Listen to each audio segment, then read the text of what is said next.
What's up? How you How's it doing? going, bro? You having a good day? Going good? Yeah. We got- What's up? How you How's it doing? going, bro? You having a good day? Going good? Yeah. That's cool. I was just coming on here to ask him one question. All right. Well, you could ask more than that, but my name's Jacob, so thanks for coming on. My name's also Jacob, but you can call me Rodney. All right. Well, what's that? I was just coming on here to ask why I should join your cult and not another one. Oh, I wouldn't say join a cult. Why should I join your religion and not another one? You mean religion is in like? So, do you believe a creator exists? I don't. But to say that I don't believe a Oh, you creator, don't. it's a tough question. It's a bad question because I don't not believe a creator exists. I just don't believe that your creator exists or the creator that many assume exists. The one that has morality and the one that has a brain or represents us whatsoever. Oh, okay. Well, if you're asking why I believe somebody should choose to like read the scriptures, is that what you're asking? Like why you should believe in the God that I believe in? Correct. Yeah, that is the basis of the question. Yes. Well, I would say like just thinking about rationally, life comes from life. So before even And believing where do in you a get God, that? And where do you get that idea? that life comes from life, Correct. observance. Okay, so of your world right now, of your physical world. No, the concept that life comes from life, it's proven every time that life is brought forth. Okay, cool. All right. So the fact, and then if you, the simple concept of thinking about it, okay, if life comes from life and you go back far enough, because life doesn't come from something non-living, so life comes from life, which tells me that if you go back far enough, life in whatever source it might be had to exist always. So there has And to be some source of self-existent life. and who said that?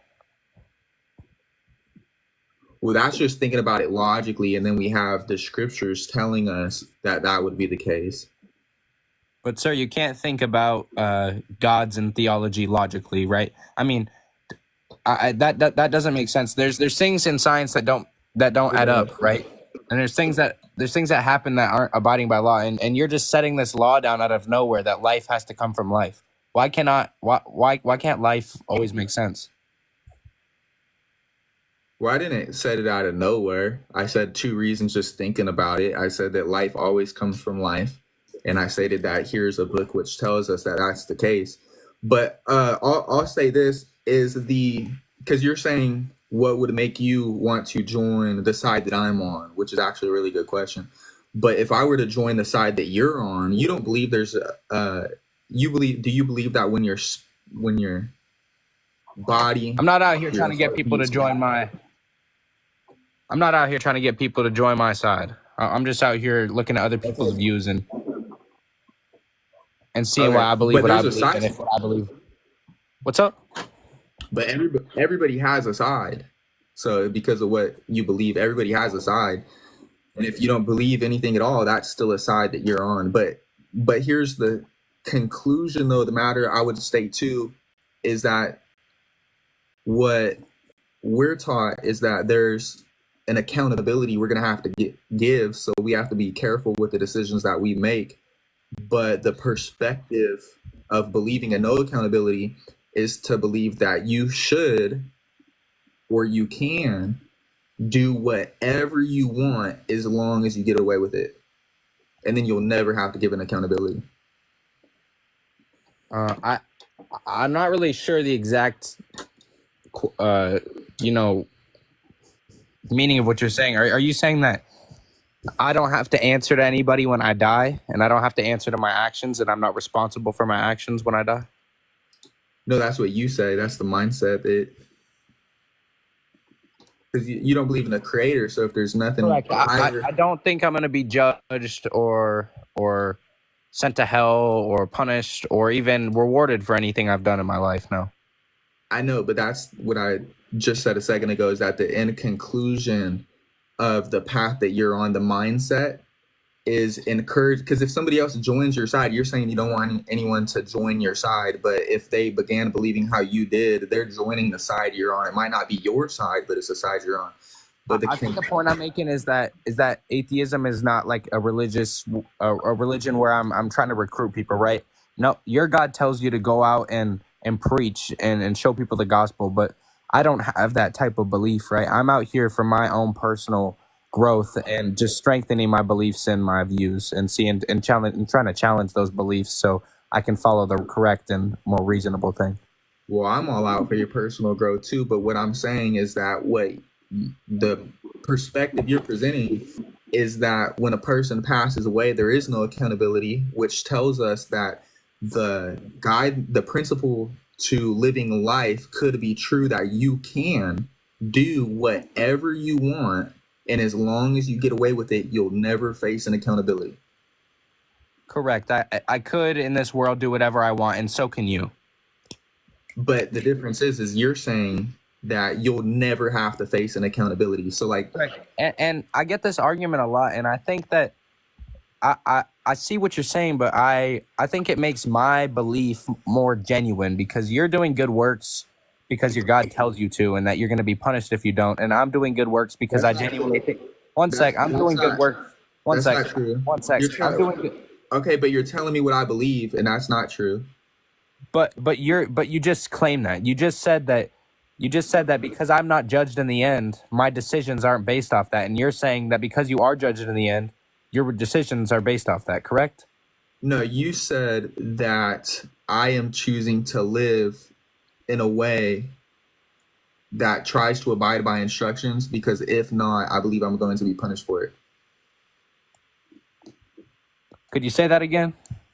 Yeah, you said that I'm trying to live my life in a way that if I don't obey the instructions, I'll be punished for it. That's not how I live my life.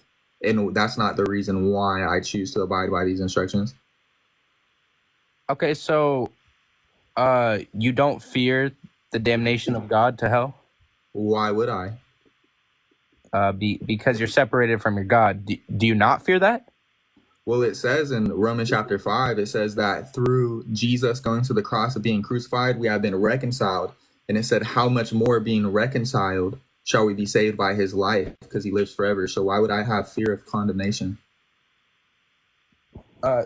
Did you not? I could be mistaken easily, but did you not say before that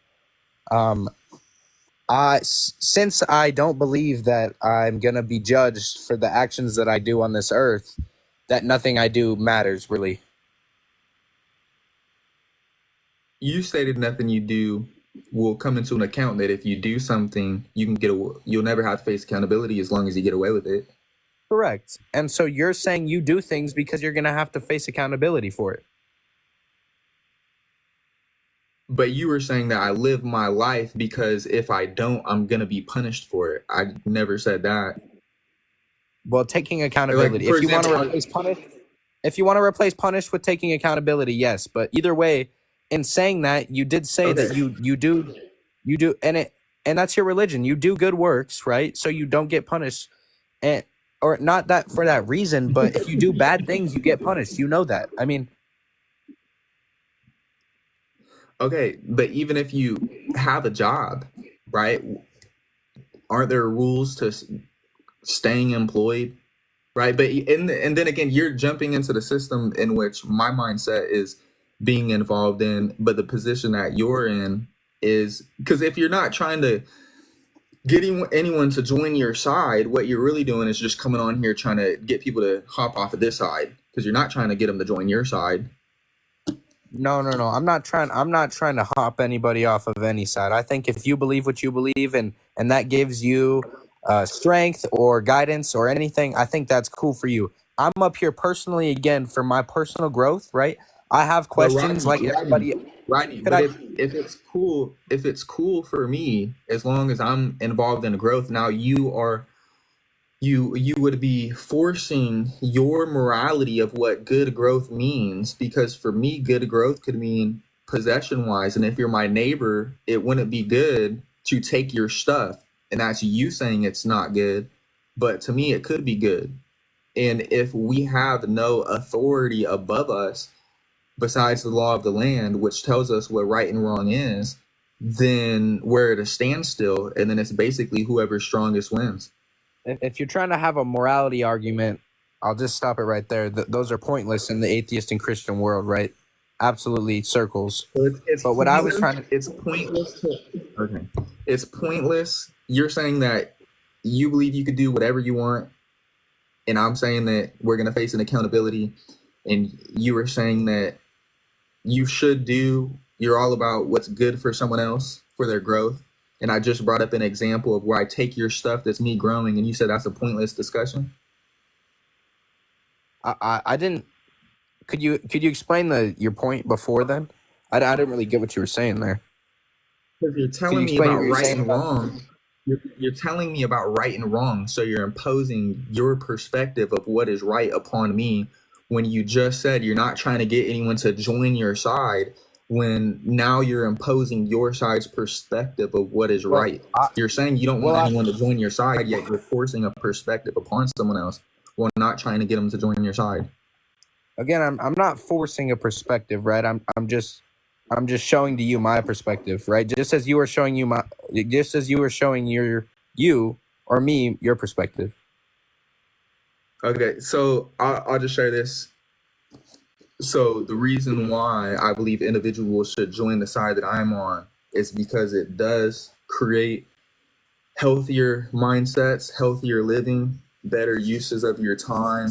It can allow individuals to avoid a lot of heartache in life and trouble that they could avoid if they just took good instructions. So it's like instructions from a parent to a child, instructing us how to walk our days on this earth. I think that's awesome, bro. And I don't think I can argue with that, right? I mean, if you're out here genuinely trying to do good works, I can't argue with that. I was just trying to get your view on why you believe what you believe, and if there's good evidence that I should believe what you believe too. That's all I'm out here doing.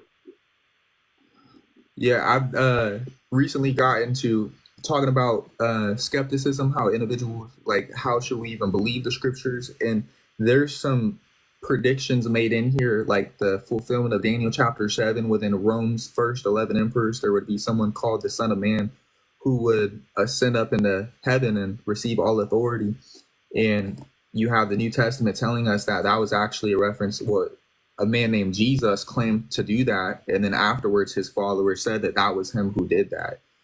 And so I would say that that's definitely something that would make this book worthy of consideration, of looking into. Okay. I mean, if that's enough evidence for you, again, I can't argue with that. But just for me personally, my view is that if a God really loved me and if a God really wanted to be with me, he would not make me go through all this these hoops and jumps and leaps of faith just to believe in him, right? I mean, if he really loved me, he would show me who he is. I believe, right? You don't have to believe that, but I believe that if there is really an all-loving God, all-loving creator of us, that he created us for a purpose, and that I feel like I shouldn't have to spend my life, guessing if he's real. I think he should just show me. But Well, there's I know it's just Bible verses. I know to you they might not mean anything, but it says basically God is a God that is at hand, not afar off. And the word at hand means close and nearby, basically like around the corner. So, I mean, to me personally, the concept of believing in a self-existent being, because life comes from life, which provides for me in this physical world a concept of understanding how something can be self-existent while still alive. Because if it's true that life comes from life and you go back far enough, life has always existed, which means that something has to be self-existent to have life. And the question would be then is what is that possesses that self-existent nature? And then like what is the relationship of that self-existent life source to me? And then so I would agree with you that if you just go out into nature or things like that, that you would, to me, it seems gain a knowledge that something greater exists, but you just don't know what. And so whatever that is reveals whatever it is to you. And so I just believe that the scriptures is the revelation of this creator to us. And I see exactly why you believe that, and I think people since the dawn of time have realized that they need or thought or had the belief that they need to describe the world around them, and so they try and rationalize it, right? So they use religion and these different philosophies to try and make sense of why they're here and give themselves a sort of purpose, right?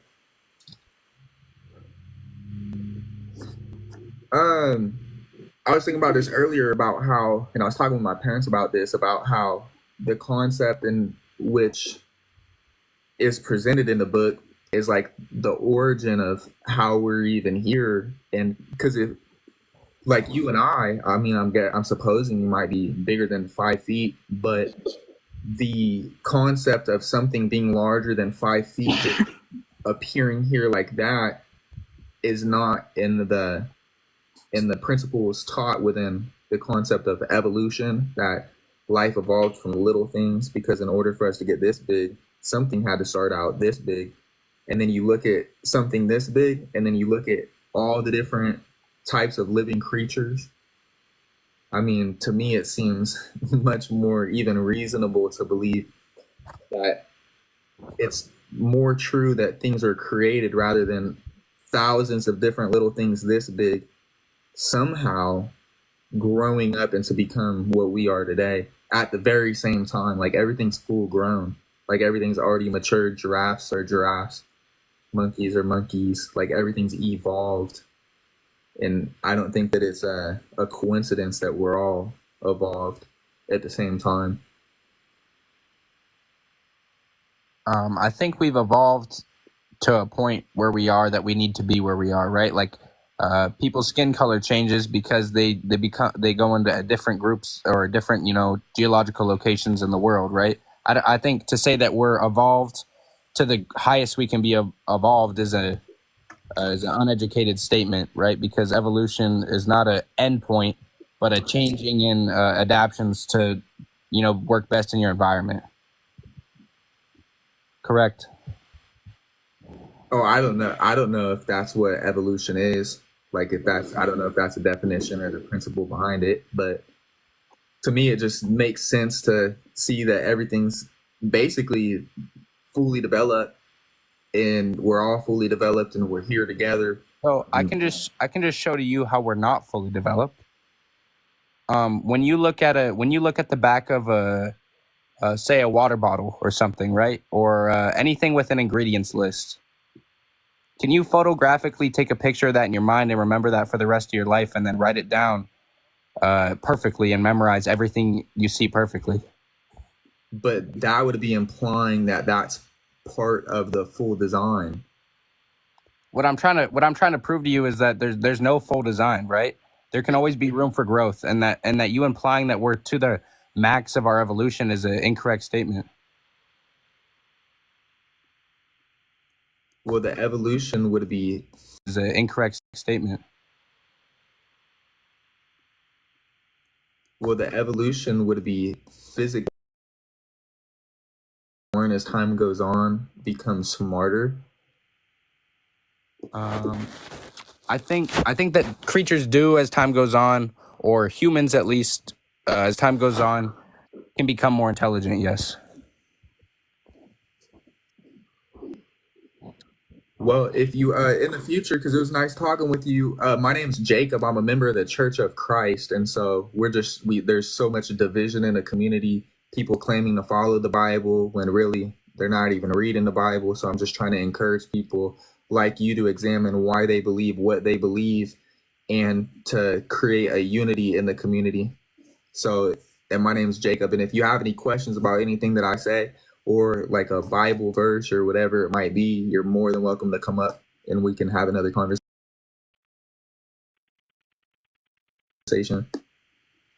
Hey, thanks, bro. I like that. I like that we didn't have to yell, and I like that we had a reasonably, I don't know how constructive it was, but I like that we could have a real conversation and not just yell the whole time.